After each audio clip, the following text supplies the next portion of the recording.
Hello प्यारे दोस्तों, अस्सलाम वालेकुम, नमस्ते। कैसे हैं आप सभी लोग? उम्मीद है अच्छे होंगे, स्वस्थ होंगे, मस्त होंगे।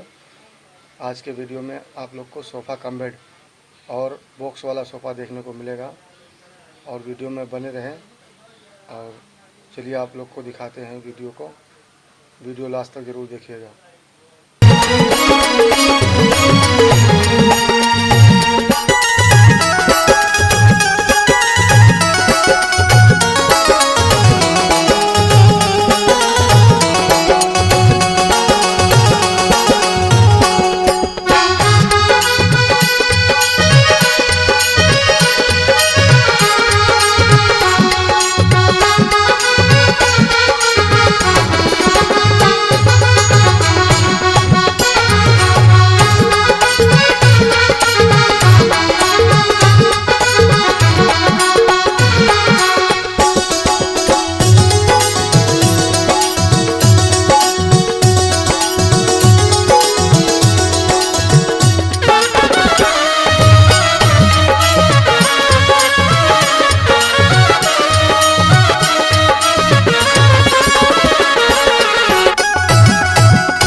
हाँ तो दोस्तों, हमारा वीडियो आप लोग को कैसा लगा? उम्मीद है अच्छा लगा होगा। और अच्छा लगा है तो प्लीज़ आप लोग लाइक करिए, शेयर करिए और ऐसे ही अच्छे अच्छे वीडियो देखने के लिए हमारा चैनल सब्सक्राइब करिए। और वीडियो को देखने के लिए बहुत बहुत धन्यवाद। Thank you for watching. Best of luck.